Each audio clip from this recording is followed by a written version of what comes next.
Good afternoon, everybody. Welcome to Toledo Rotary, Rotarians and guests. And also welcome Jason Abodeely, our speaker from Sunshine Communities. First, I'd like to ask Mike George to come up for an invocation.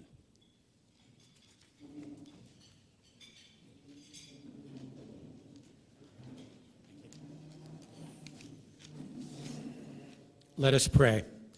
Dear God, you make each person in your image and likeness. We thank you for all of your gifts. We see your reflection in all those living with disabilities. We give thanks for loving parents and caregivers who welcome and nurture them, even in the face of obstacles or rejection. Remind us that we must be your hands to build a warm and embracing world where all are welcome. We must be your voice to remind those with prejudices that everyone is welcome at your table. And we must be your eyes to correct inequities and create a vision for a welcoming and inclusive world. Amen. Jim Berner, would you please lead us in the pledge?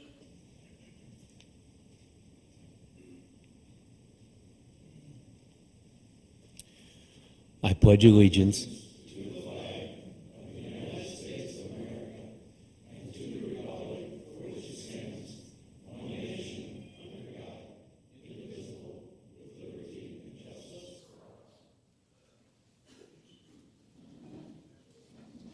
Thanks, Mike. Thanks, Jim.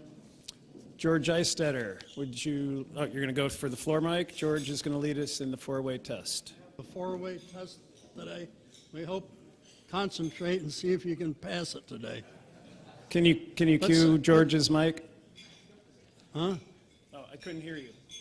Okay, how's that? I'll get right, I'll kiss it. But anyway, seriously, we go through this pretty quickly without some of us even thinking about it too much. So I just ask you today, we'll go a little slow, and I ask you to think about it when you say it and take it to heart, because it's important. So repeat line by line after me. First, is it the truth? Second, is it fair to all concerned? Third, will it build goodwill and better friendships? And fourth, will it be beneficial to all concerned? Congratulations, you passed. But now I understand we're going to hear the third place winner in the recent Students Four-Way Test Contest. We're going to hear his recitation to gain that win. So, Walt, take it away. There is a pervasive pandemic happening in the United States today, and it's worse than ever before, with over 90% of America's youth falling victim. Unlike the coronavirus, there is no vaccine, as this issue is ingrained into society itself. Today, I will apply the Rotary four-way test to the rampant issue of social media abuse among America's youth.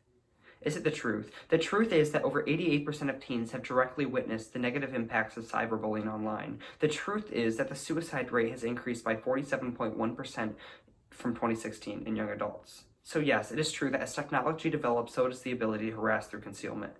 Is it fair to all concerned? Person 1, 1,000 likes, 50 new shares. Person 2, 0 likes, no new shares. The numbers game has formed a disparity in which the lack of interaction results in disappointment.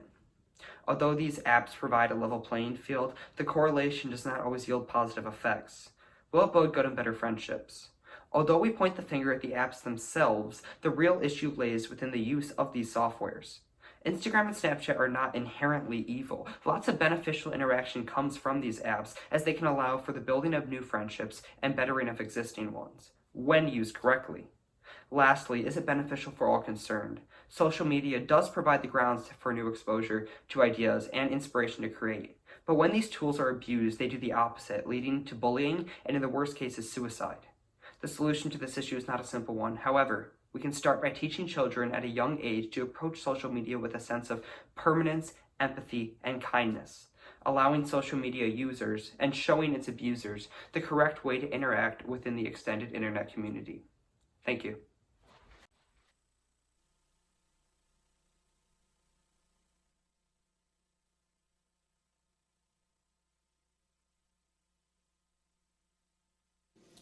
Also, I'd like to thank Brent Cousineau and Browning Cousineau for being the July weekly meeting sponsors. Appreciate that.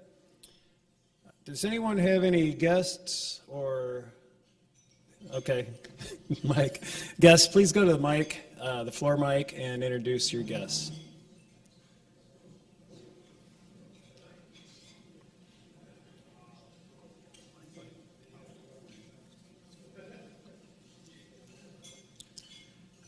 President Bob, I'd like to introduce Donna Gray. Donna is with Matchbook here in Toledo. Donna's relatively new to the community, and she and I met about 5 minutes ago in line, so. Thank you. Welcome, Donna. I'd like to introduce Stephanie White. Stephanie White's been a good friend for many years, and she's a prospective member, so please welcome her. Welcome, Stephanie. President Bob, I'd like to introduce Matt Arnold, who's with Rudolph Libby. Welcome, Matt. My guest today is David Walkup. David is a financial advisor with the Financial Design Group, and actually David comes with a little story. Last week I stood here at this mic and with the guest Haifa Halou from Financial Design Group. She's a recruiter there, recruits agents, advisors. This is a product of Haifa. Haifa wanted me to show you what she's capable of. Both are interested in actually joining Rotary. Welcome, David. Thanks, everybody. Welcome, Donna, Stephanie, Matt, and David. Just want to update you, the last 2 weeks of August, the 23rd and the 30th, are going to be Zoom meetings. The Toledo Club is closed during that time period, so we'll still have, it'll kind of go back to the future, I guess, back to Zoom for a couple weeks. We know how to do it. I was informed by Tim Ryan that last week was the first time for 6 months straight we have not had any cases of wild polio. So thanks for that announcement.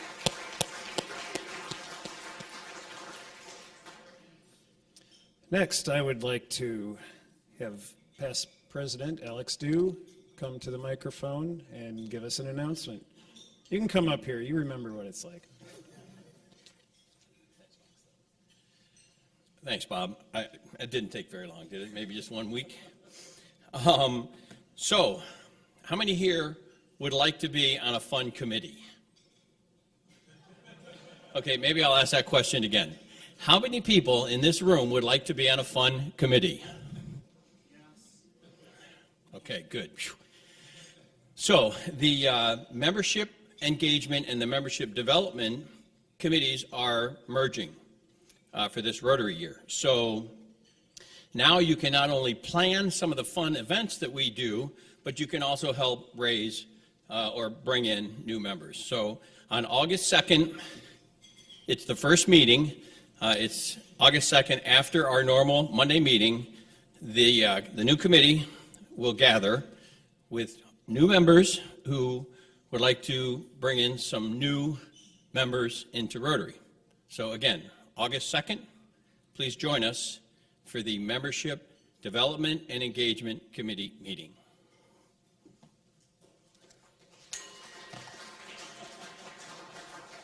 Thanks, Alex. And that truly is one of the most important committees we have. It is a fun committee, and they got a lot of things to do, and they need the help. And without those committees, we wouldn't have any fun at all unless Alex is there. And we really need that for membership development. So please get involved. And if not that, one of the other committees. Next, I'd like to invite trustee Brent Cousineau up and to introduce our speaker. And again, thank you for your meeting sponsorship.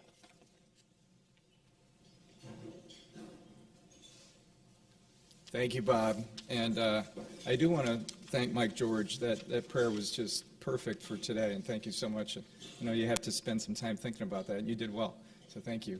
And Alex, you're the man. As a former co-chair and chair of the Membership Development Committee, I can tell you, I think we all know this inherently, but this is a really important function for us, and it is fun. You know, some of you may remember we had after-hours events, which were fun, truly qualified as fun. So he's not kidding. Do it. And we do have a lot of guests here today, which could become new members. Today, however, it's my pleasure really to introduce Jason Abodeely, and he is here as president and CEO of Sunshine Communities in Maumee, Ohio. Many of you may know that organization, like I do, by its former name, Sunshine Children's Home.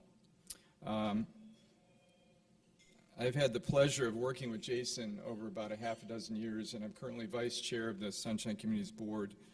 He's a Toledo native, and if you ask him about one of his relatives, he might even tell you about an interesting guy that's an uncle. But he's a graduate of Miami University, and he's currently raising 7 wonderful children in the Maumee area, so a little busy, I'd say, in the after hours. Jason spends his free time coaching, volunteering in the community, and continues to enjoy some physical outlets afforded through tennis, golf, basketball, and anything that includes competition. So by way of just sort of a thanks for being here, and also a mention someone on his team who's not here, but a fellow Rotarian, Sierra Hutton, who many of you know. So welcome, Jason, and please join me in welcoming him today.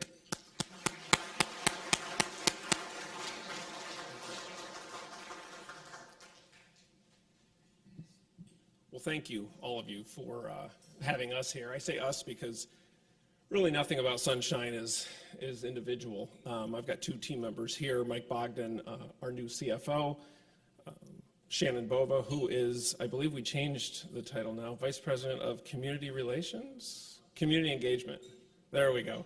She is in charge of raising both long-term and short-term money in all of our volunteer efforts as well. So Brent talked about a little bit. With respect to Sunshine, many of you have heard of Sunshine. Many of you know it as the Children's Home. So today, what I'd like to do is not necessarily talk and focus on a lot about the pandemic. We'll touch on the pandemic. It hit us hard, as you can imagine, but it hit everyone hard.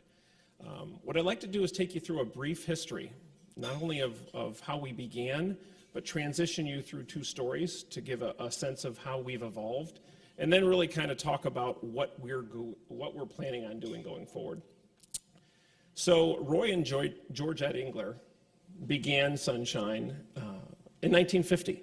It's a long time ago. We're 72 years into this mission, and like a few of my peers in here, their organizations were started a long time ago as well. And the basic premise and mission of Sunshine, as well as others like us, is to serve people with intellectual and developmental disabilities. And we're trying to create community and enhance the gifts that they have, both them, their families, their friends, and the staff. And over the years, that has changed. Sunshine early was a home for children. And as they aged out, they would go somewhere else. They would be cared for by their family or someone else. And again, back in the 50s, to be a parent, to be a family, and to think and be told that your child was going to be a burden. What was known back then is quite different than now. Your child may only live 2 to 3 years. It's best to institutionalize them, give them up and let go. And Roy and Georgette visited an institution in Columbus as they had 5 children with disabilities themselves, and they said, no, there's a better way. They wanted to bring sunshine into the lives of more than just their children. And so they began with volunteer labor, and they built a home. And about 12 years later, the word had spread. They were getting older in age. They counted on the Mennonite church to help them, and they began expanding. And at that same time, a little boy came into their life as they started expanding outside of their family, and their family got larger. A little boy came into their life, and really his story talks about that first generation of what Sunshine was about. And in this next video, that story will be told, and then we'll transition a little bit after that.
as Roy and Tim, as at least two people in here can attest to, when you sign on to a mission like this, it becomes part of you. You can't kind of half do this job. You got to lean in and do it. I watched that this morning in my office, and you fight back tears. I live this every day. It still gets to you. I'm happy to say that Haskell is still with us. In an interesting twist, instead of just being a burden, just living 2 or 3 years, he moved out of the children's home, but within our community. In the 70s, he moved out and lived a life, a full life, and his gifts were shared with the community. And in 2019, the life cycle came back. He moved back into the campus because his needs were greater, and he still lives with us right now, which kind of brings us to what has changed at Sunshine. Many of you might still think of Sunshine as a children's home. We actually assist infants to everyone Haskell's age, people high behaviors, people who can work, and people who are dependent on ventilators just to breathe and to live. We care for people that are coming from multiple states and multiple countries who are now within a couple dozen homes that we have across 3 counties. Because of the evolution of understanding people with disabilities and their gifts, we now offer vocational work, day programming work. We employ people with disabilities in a myriad of functions. We have a barn. We have a greenhouse. There's a coffee shop. In case you were wondering, Georgette's in Uptown Maumee, the art studio right down the street, also part of us. We had a software company until last year. We have a transportation fleet. I'm sure many of you see Sunshine vehicles on the road. The homes that we operate are no different than yours or mine. You might not even realize that you're near a home where people with disabilities live, and that's the way it should be. They kind of give back to society in the same ways that we do, and it's unlocking those gifts that's the key. So that brings us to today. By definition, a person with intellectual and developmental disabilities is someone who acquired that before the age of 22. And I know that seems weird, but back in Roy and Georgette's day, there was no Medicaid. It was all private funded. And as this became more difficult and involved, Medicaid got involved, and there's a completely different industry for someone who might acquire a disability over the age of 22. Well, the next story is interesting. It is a heartwarming story, but one that tugged at our hearts greatly a couple years ago. There was a young man, not unlike my son, living his life, carefree teenager, and he went on a car ride. Everything changed that day. The jaws of life were included. His parents were told he might not live.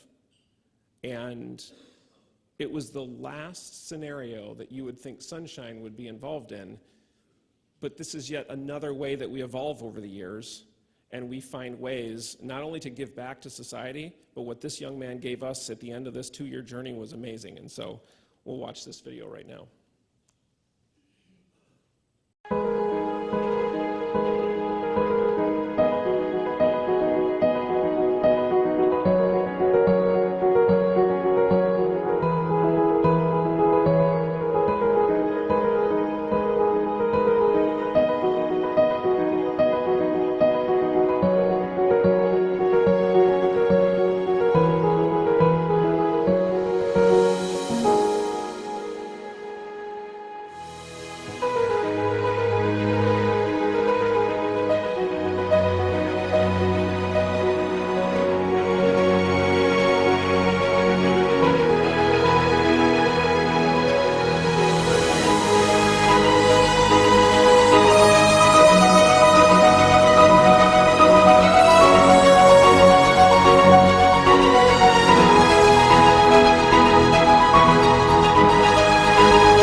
This is.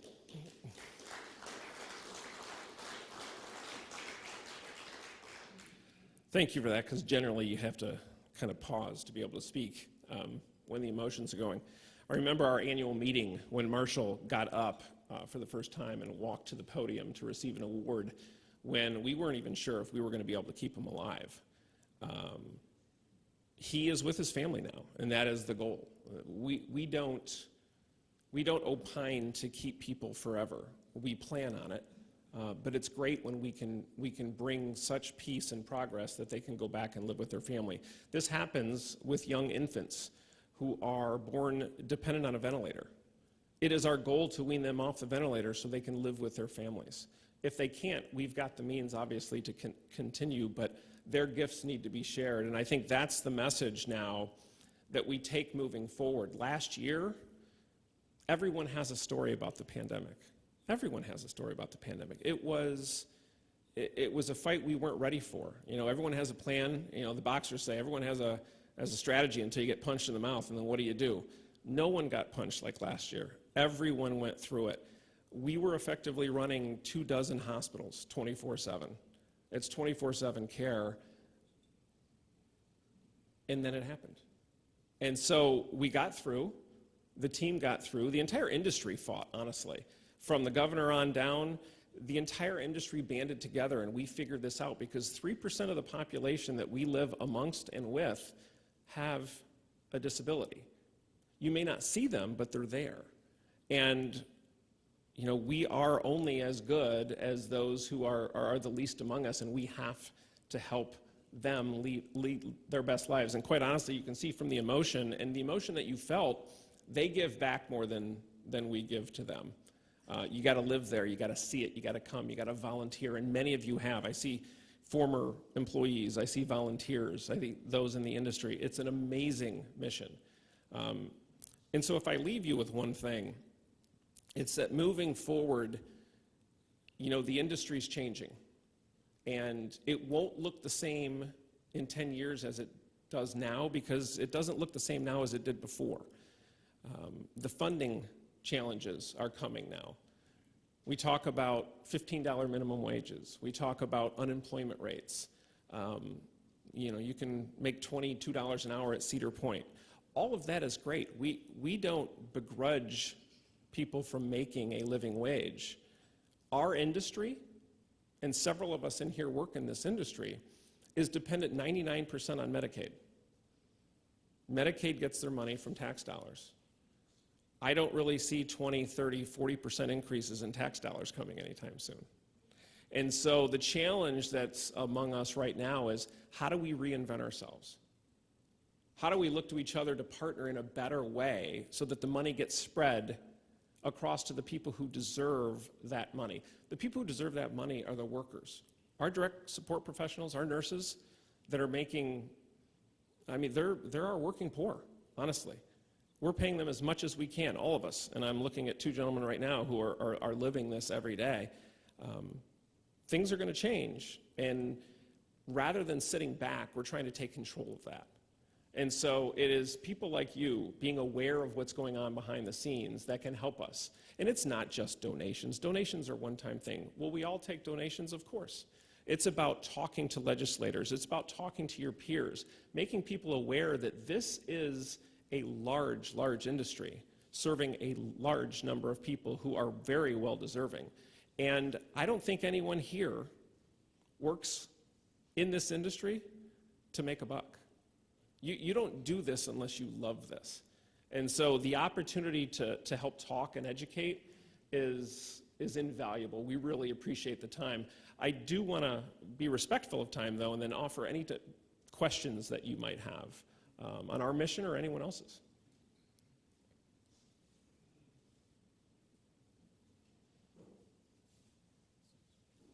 Yes, sir. Yeah, everybody use the floor mic, please. Thank you. Yeah, what he said. And anybody else, go ahead and line up behind him with questions. How many people do you currently have in your facility? So all three counties, if you look at our 17 homes plus our Maumee campus, we serve about 250 people a day. approximately. And to give some perspective on what the employment situation has done, purely just employment between pre-pandemic and post, in 2018-19, it was 500 a day.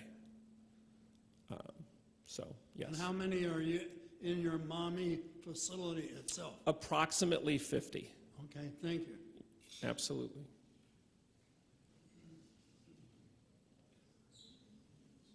I was going to ask what percentage of people over the years have been able to go back to the community and live a more sort of community life? Yeah, actually a very large percent of people. So at one point, at the highest point, we had close to 80 people living on campus. But we transitioned to at a point where I'd say 70% of the people were living in homes throughout Wood, Lucas, and Fulton County. So we had approximately 200 people living in the community and maybe 40 living on campus at one point. Thank you. Yep.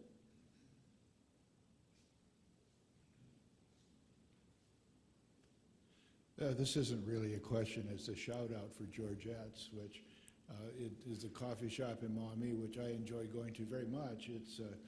It's a really good place for one thing, but it's also very welcoming, and you do feel good about yourself for having been part of that. And I guess I'm just hoping that people can still get there thanks to the city of Maumee, and overall that it's doing well, because it is a real asset to the community, and I'm sure it's good for your people as well. We enjoy it, and I thank you, absolutely. Best carrot cake in town. Loaded thing here with Brent, right, to you. You are who, again? Yeah, right. Yeah, right, yeah, okay.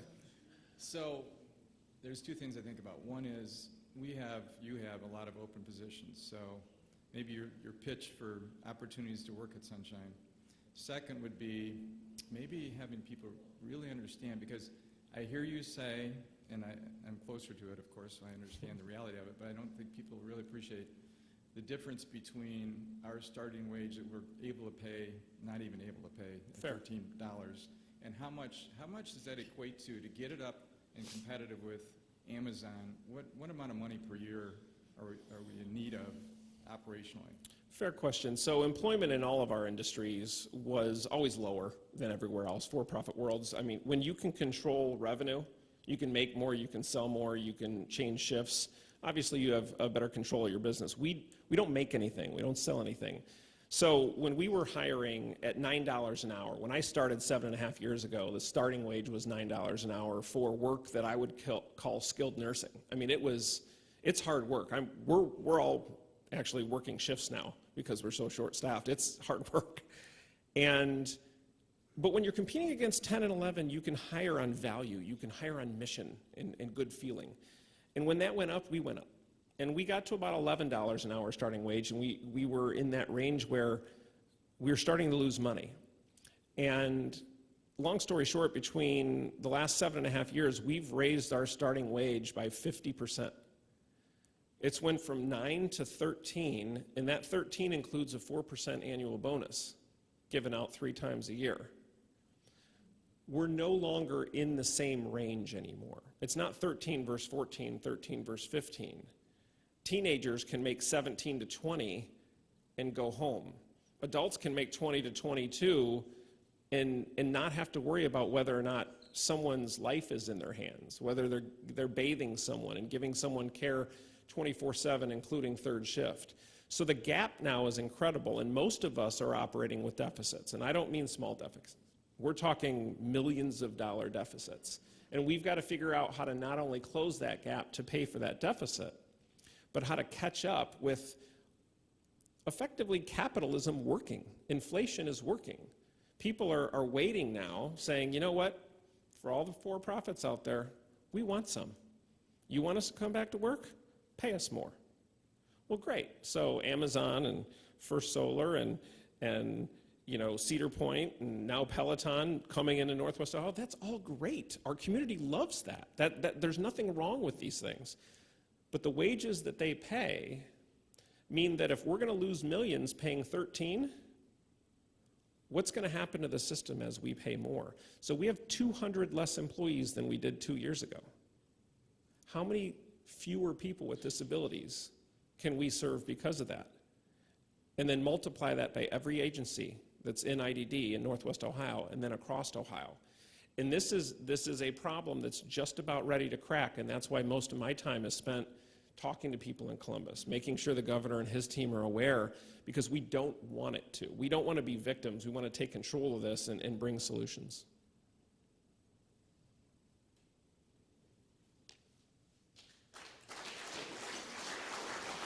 Thank you, Jason, for just an amazing presentation, very inspiring stories. And I hope not too many of you cried out there. Or maybe I hope you did.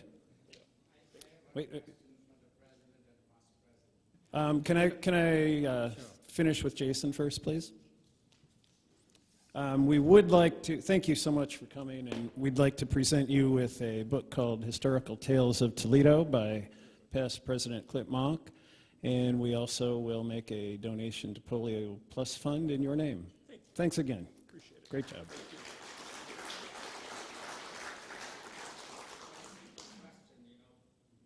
Asking questions, so it's coming back to me. The one is that there's a merger of membership and membership development committee.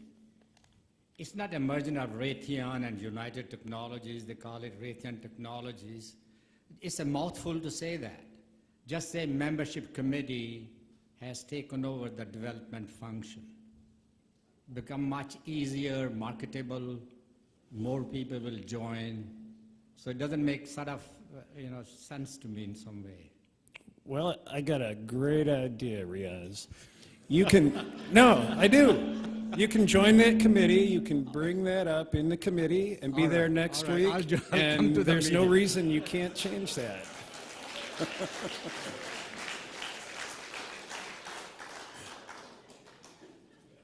It's what you get for speaking up, past president. All right, I would like to invite Chuck Mann to come up with his contract extension still out there and make us laugh.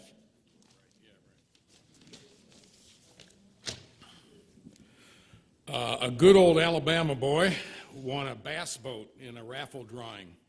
He brought it home, and his wife looks at him and says, "What are you going to do with that? There ain't no deep water to float a boat within 100 miles of here." He said, "I won it, and I'm going to keep it." His brother came over to visit several days later. He sees his wife and asks where the brother is. She says, "He's out there in the bass boat," pointing to the field behind the house. The brother heads out behind the house and sees his brother in the middle of a big field, sitting in a bass boat with a fishing rod in his hand. He yells out to him, "What are you doing?" The brother replies, "I'm fishing. What does it look like I'm doing?"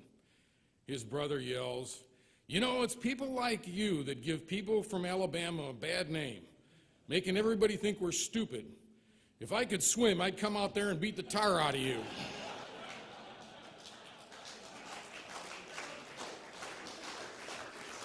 Thank you, Chuck. Stereotyping those Southerners. All right, thanks again, Jason, and thank you, Mike and Shannon, for coming, and thanks to the guests, Donna, Stephanie, Matt, and David. We don't have any committee meetings this afternoon after this meeting, so hope to see you next week, and we are adjourned.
Our connections make powerful things happen, uniting individuals and communities.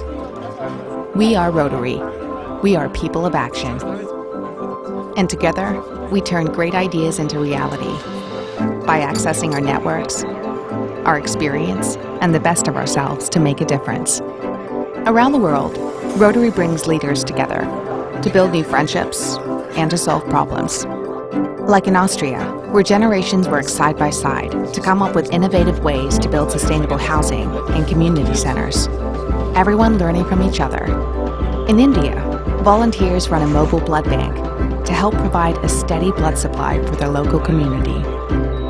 And in Taiwan, people are working hard to get vulnerable citizens the support and services they need. With over 1 million members, we know what people can do when they come together. In your backyard and around the world, there's power in our connections. Take action with us. Find out more at Rotary.org.